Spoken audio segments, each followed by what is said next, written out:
a male and a female, and made you into nations and tribes, that you may come to know each other. Verily, the most honored of you in the sight of God is the most righteous of you. And God has full knowledge and is well acquainted with all things.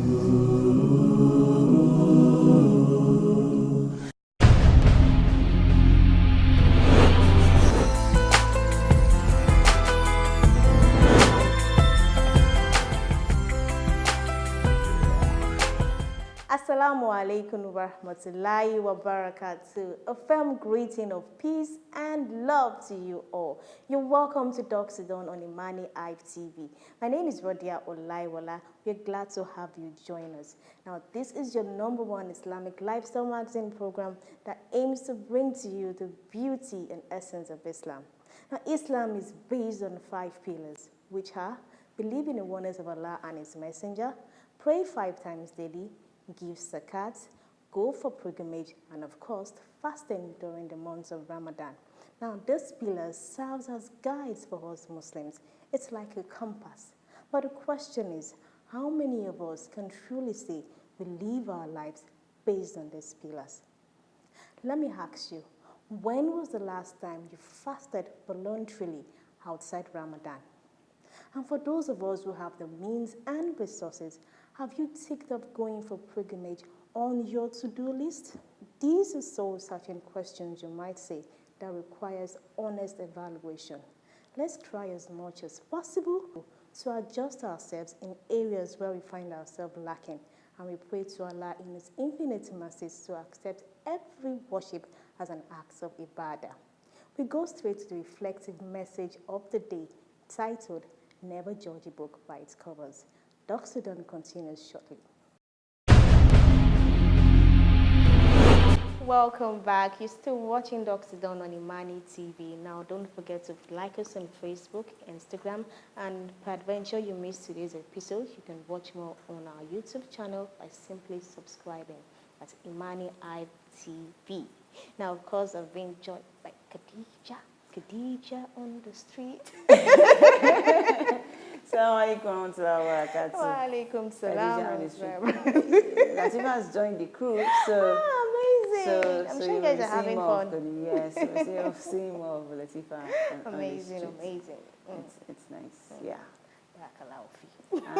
Ami. So, did you watch the reflective message? What are your thoughts on it? Well, like you know, it's still my favorite segment. Do not judge a book by its cover. It is not the length. It is not the length of your hijab, or the shortness of your trouser, or the number of times you recite the Quran in a day. Yes, or the frequency of the amount of time you go and to the masjid to pray, and or the amount you give every Friday during Jummah. During Jummah. Because you gave 1,000, the lady that gave 20,000, or the lady that did not even drop anything at all. Yes, is our intention that our money might be better than yours. Yes, or exactly. You that even gave 20, the person who dropped 1,000, the intention behind the 1,000 might just even be the person's last money for giving that. You just assume that, probably because you don't see someone in the masjid all of the time. Or she just doesn't wear the hijab. And you just assume, you don't even know. That person might be more pious than you are. Yes, some people are just wonderful and good at taking care of their parents. Meanwhile, you have all of their arrogant attitude. So everybody has it holier than thou. I do this, and you just why? You're asking why? Can't you just leave and let's live? Like we all, I think we all just, you get carried away when Allah has made something so easy for you. And then probably you get because you were every day I wake up during the night, I observe my tahajjud, I say astaghfirullah like 1,000 times. Why aren't you waking up, sister? And I'm like, who made you a judge over who is closer to Allah? The thing, what you were saying, even the one, you who do Qiyam al-Layl, the person who just do it once a week, maybe the khushu, the concentration in the person's salah is way far better than than all the yours. solar you put all In your together. entire life, And right? yes, and the person whom there's a story of someone who is a rich man. They assume that they used to go to him, he's very stingy. And there's this poor man who shares food all of the time. So they said, according to that story, the person went to him and abused the man of being stingy, blah, blah, blah. And I think what happened, I can't remember the full detail now, but the man died. So they abandoned him when he was sick because they felt he wasn't giving out things and he was a rich man. And he died. Then the poor man that used to share food that they felt that this man, then the man stopped sharing food. Then they were like, we used to share food, we love you and all. I said, no, it wasn't me that was sharing the food. The person that used to give us the money to do the sharing of the food is dead. So this guy that you assume is stingy because he's not giving you money for free is actually giving someone just to front for him to do all of those charity and sadaqah. And because of that, no matter what assume someone do, don't ever, the Rasul says, give your brother, sister 70 excuses. Don't even if you see the person walking out of a pub, of a bar, or walking out of the prostitute that was giving Jannah for giving the dog, water to dog. You would have prayed 5 times, they probably would have passed by the door. I keep saying that a lot of us are going to be surprised and shocked on Judgment Day. By the time Allah start rolling out, please let me not be shocked. by the time Allah start, the little that I have done, please accept rolling it. out our deeds, and then you just find out that lady that you probably feel she's not doing anything gets more rewards than you do. And you're like, how did it happen? You can't even be doing you are like, because you are faced with your own. It is like they say, Alukori, everyone carry their gates, But, as much as, the truth is, when he says, you see someone carry the Quran and he's recited every time, not knowing that on top of the Quran is a phone. Even if the phone is not there, the mind might not be. No, it was just a scenario. It was just a scenario. The mother will open the door and see that one on the phone and see this one carry the Quran. Kept saying, like meanwhile, the one who actually carried the phone was actually reciting the Quran. And the one who carried the Quran was actually playing, pressing the phone, because that if the mom enters. That's a good example of never judge a book. Never judge a book by its cover. And I think it went into details like, just don't ever judge anyone see yourself as being pious for no reason. Don't even think about it. Some people just, I think there's so many stories of the Sahaba, so many stories that, in the Sirah of some of these things. I think I like the one of Abu Bakr when he said, who has given charity, who has done charity this morning, who has recited, and all of them, Abu Bakr was the richest, has done all of them, and those who are not as rich as him, they were just wondering, what is remaining for us to do if Abu Bakr has done everything?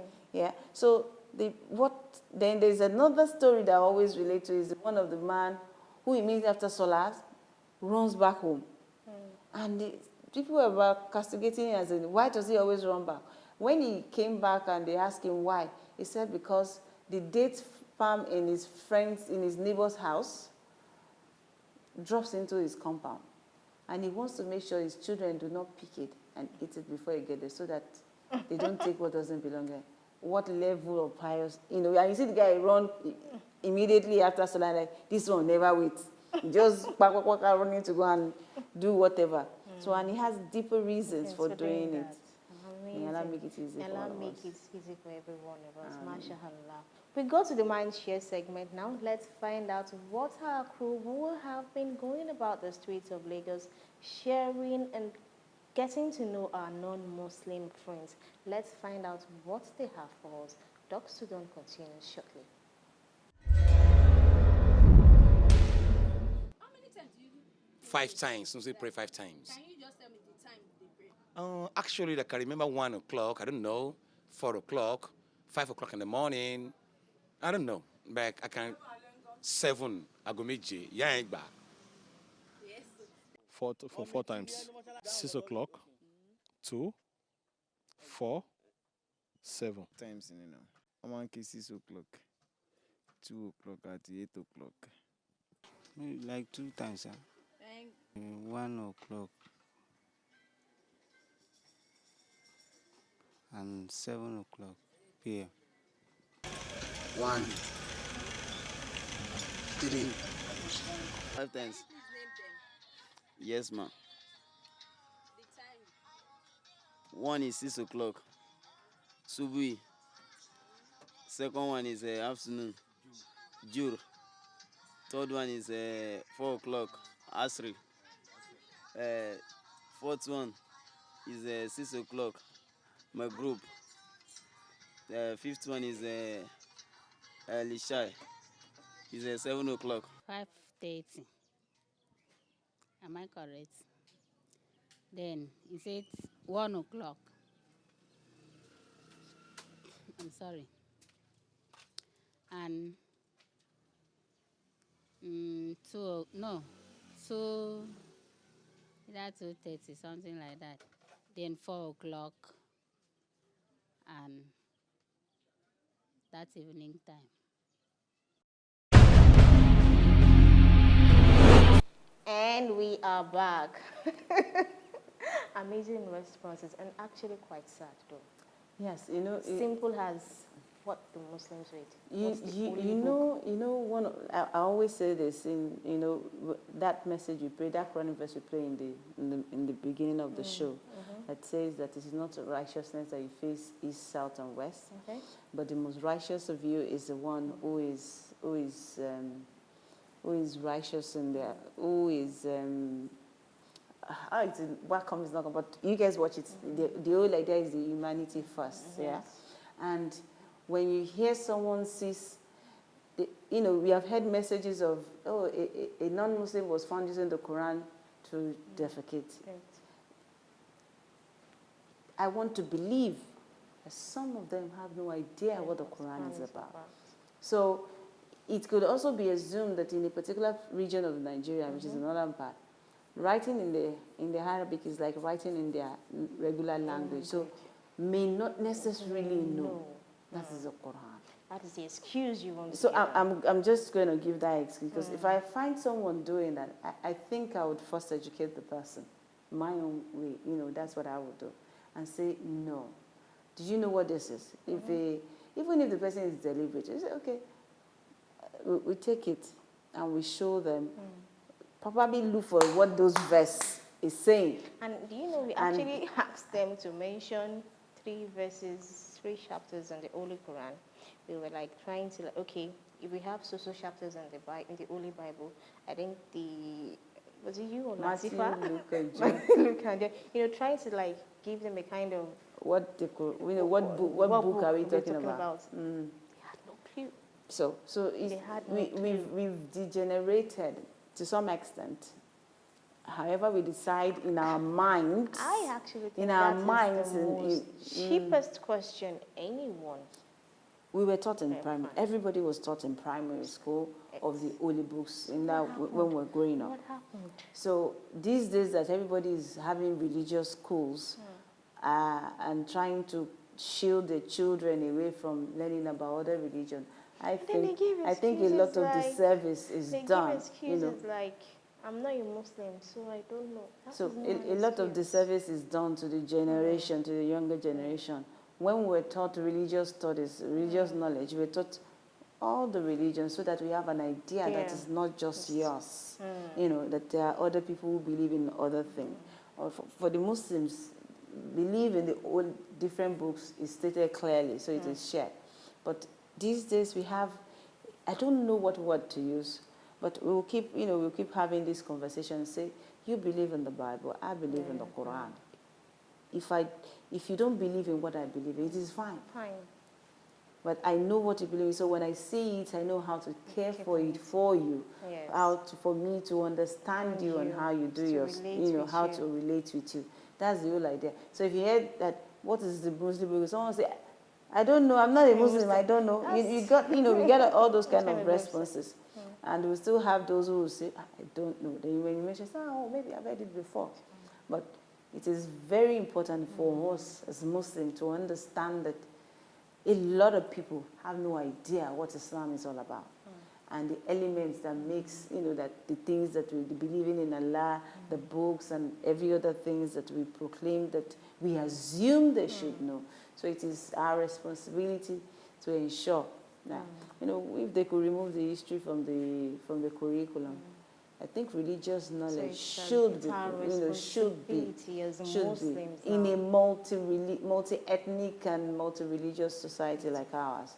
Religious knowledge should be something that so you know that there's someone on the other side of the fence, and you don't just get there and just behave like, respect them and be able to live with them. So it's our duty, our responsibility, in fact, our obligations as Muslims to teach, educate, enlighten our non-Muslim friends those little information, those basic informations about our religion, so we can live together amicably, love one another, and of course, tolerance, tolerate one another.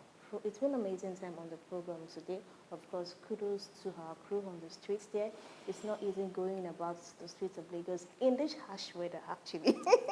When Lagos hot, Lagos sun is on the word they're using now. No, you guys are really fine. You guys are really fine. May Allah reward every heart of. May Allah reward all of us. Like I said, don't judge the book by its cover. It's not just a lot of people. It's been amazing on the program today. We do hope you've enjoyed every bit of it. Don't forget to like us on Facebook, Instagram. If you missed today's episode, you can catch up on our YouTube channel by simply subscribing to Imani ITV.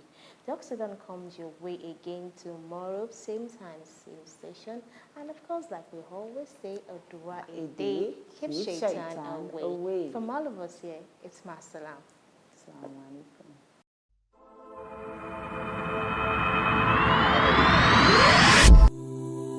O Allah, shower your salvations and blessings and peace upon our Master Muhammad, the unlettered Prophet, and upon his family. Our Lord, accept from us this service. Verily, you alone are the all-hearing, the all-knowing.